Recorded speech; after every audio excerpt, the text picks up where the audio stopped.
Hi guys, welcome to the Wrestling Retrospective and another episode of Landscape of WWE after WrestleMania. In this video I'm going to talk about reinvesting in the tag team division and to make it great again.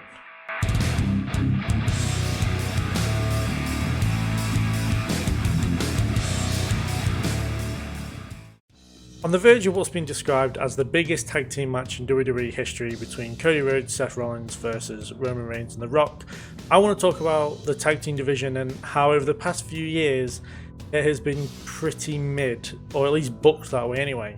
You know, the fact that the undisputed WWE Tag Team Championships have been won by or defended at WrestleMania 39 and 40 by two singles competitors that have kind of just been put together. I know the Judgment Day is a bit different because they've been a group for a fair bit, but it's still like, when I think of the Judgment Day, Priest and Balor are the two top singles guys. Dom and JD might be the ones that are more of a tag team in my opinion. But you know, it was announced last week that there was going to be a six-team ladder match at WrestleMania, which is obviously a step in the right direction as far as this video goes, but it still doesn't deny the fact that the tag team division has been pretty forgotten about these last few years, especially after Triple H took over as head of creative. Like, what's even more confusing to me is somehow Vince McMahon booked the tag team division better than Triple H. Like, in my opinion anyway, like, yes, McMahon didn't give the tag team division the spotlight it needed, but it made pay-per-views every month and it kind of got the spotlight it needed when it needed it, and there was always very good matches on the tag team division when Vince was in charge. You know, and also tag teams were booked as tag teams. Like, there was no putting two singles guys together. They were teams and they were teaming for a fair bit before they got pushed as champions and stuff like that. And you know, and also under Vince McMahon they had better matches in my opinion. So like, all of it was very good when Vince McMahon was in charge of creative for the tag team division, and it has gone far down the card since Triple H took over. You know, the fact that the guy who brought us teams like the Authors of Pain, DIY, The Revival, Enzo and Cass, the Street Profits, the Undisputed Era, you know, in NXT, has completely misused tag teams such as, you know, the Alpha Academy, Imperium, Profits, AOP, the OC. You know, it makes no sense like how all these diseases deserve a match at WrestleMania for the undisputed tag team titles, and they've kind of been fallen by the wayside as the main team going into this ladder match to take the titles from the Judgment Day are somehow a nostalgia act in Awesome Truth. Like, why is Imperium so far down the card? Like, I looked at their win-loss records for last year. They are appalling as a team, and that makes no sense because they're one of the best tag teams in the division. Same for the OC. Carl Anderson and Luke Gallows are not only like one of the best tag teams in WWE, but worldwide wrestling, they are one of the best tag teams there has been over the past decade or so. You know, won championships all over the globe, and yet in the minute they are barely on TV. And you know, the fact they've had to go back down to NXT kind of says it all for the OC, and I think it's ridiculous as they are personally one of my favourite teams. But you know, it's very disappointing when you think about it. Like, the five teams that could put on quality matches year round, like as I've said before, Authors of Pain, Profits, OC, I think, and that's without even mentioning the Creed brothers who have just come up.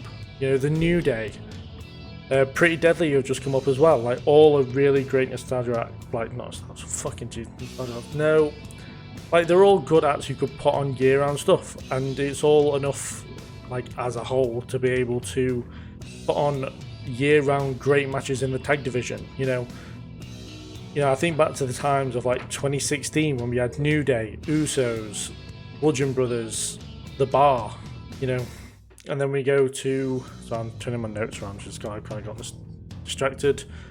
You know, you've then got times like the Hardys, the Dudleys, Edge and Christian, the APA, Billy and Chuck, TNA, in the Attitude Era going into the Ruthless Aggression Era.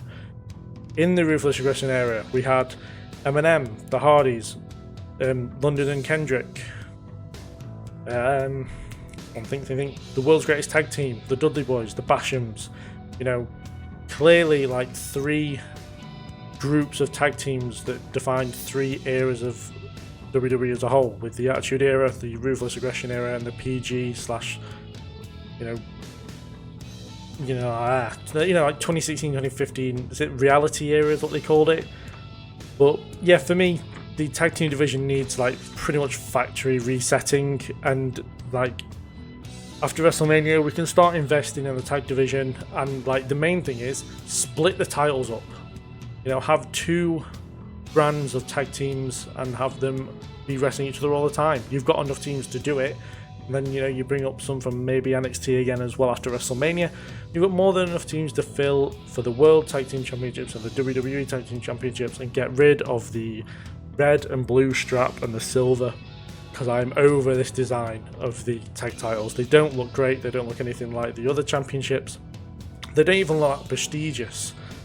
So hopefully, like, I know it was 3 months ago, but we had rumours that they have designs for new tag titles. They just haven't debuted them yet for whatever reason. Hopefully it'll be maybe at WrestleMania in this ladder match. But yeah, I don't know. For me, as I said, the tag team division needs factory resetting after WrestleMania, and then taken more seriously, booked correctly, and actually had time put into it, because at the minute, like, the whole division's been left by the wayside in my opinion, and it's just not been that good. Like, yes, Judgment Day do dominate most of Raw segments, but the rest of the tag teams on the division have either lost to them already or just aren't used to the level that they should be, like the Profits, like the Authors of Pain, like Imperium. Imperium's a big one for me because the fact they lost so much last year is criminal in my opinion. But yeah, I don't know. If you agree or disagree, put it in the comments like you always say. And any feedback as well, we'll appreciate it. If you like the video, or if you like the video, then like the video, obviously. Subscribe, all that good stuff, and I will see you guys in the next video. Thank you very much for listening to me ramble on. Sorry I kind of lost concentration, I was trying to flip my paper over. But yeah, I'll see you guys in the next video. Thank you for watching.